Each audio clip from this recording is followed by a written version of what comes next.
France Culture. Alors que la classe politique se divise sur la réforme des retraites, il existe encore des projets qui peuvent rassembler les élus.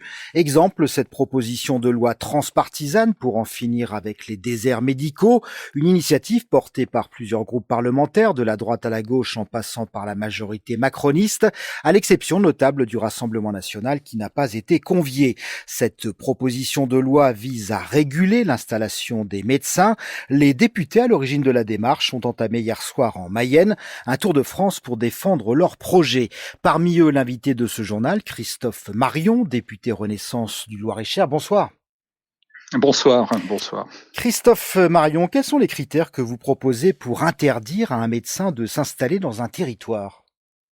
Écoutez, cette proposition de loi, il y a plusieurs volets qui sont importants. Le volet, l'article le plus important, c'est en effet celui qui met en place une forme de régulation d'installation pour les médecins, médecins généralistes, mais aussi médecins spécialistes, chirurgiens, dentistes. Mais un des articles prévoit la mise en place d'un indicateur pour définir au fond ce qu'est une zone sous-dense, un désert médical, pour le dire autrement, et ce qu'est une zone pour laquelle il n'y a pas de problématique de sous-densité médicale. Et ça, c'est évidemment ce critère, il devra être défini notamment avec l'ARS et les professionnels de santé. L'ARS, l'Agence régionale de santé.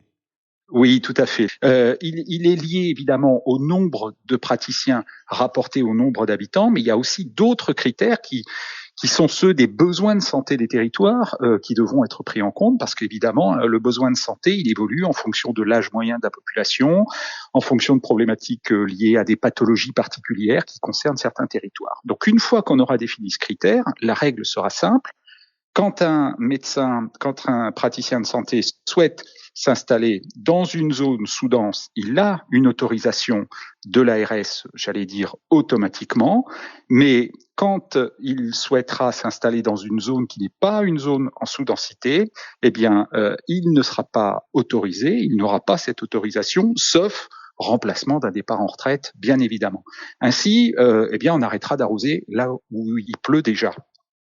Il faut réguler, l'incitation à l'installation dans les déserts médicaux ne suffit plus aujourd'hui ?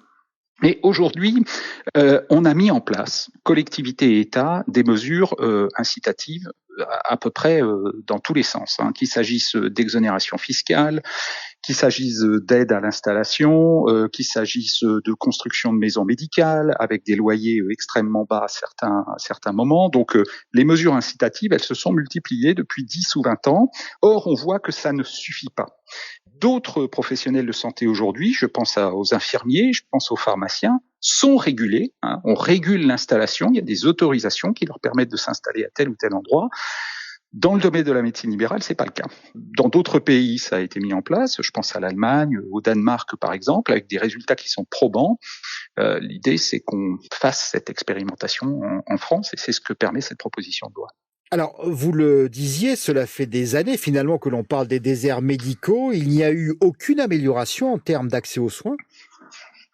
Alors, il y a des décisions importantes qui ont été prises ces dernières années, et je pense notamment à la suppression du numerus clausus. Mais évidemment, avant que ces mesures-là portent leurs effets, il va falloir un petit moment, parce qu'un médecin, vous savez que la formation, c'est quasiment 10 ans entre le moment où on commence et le moment où on termine. Donc, on sait, et les projections nous montrent que à l'horizon, on va dire 2030, ce problème des déserts médicaux sera en passe d'être réglé. Si, évidemment, on forme des médecins et que par ailleurs, on régule leur installation. Parce que si on forme des médecins qui vont s'installer à des endroits où il n'y en a pas forcément besoin, on n'aura pas beaucoup avancé sur ces sujets.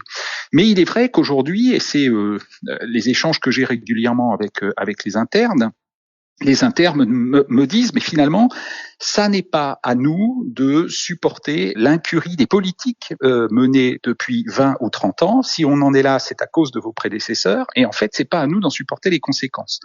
Sous-entendu, en nous forçant à nous installer à tel ou tel endroit, ou plus exactement, en nous interdisant de nous installer là où on veut.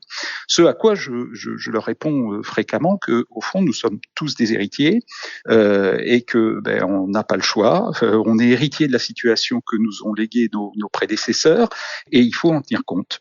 Moi, j'ai pas demandé à être un député d'un État surendetté, et pourtant, la situation est celle-ci. Donc, je prends l'héritage et je fais avec, et j'essaie d'améliorer les choses.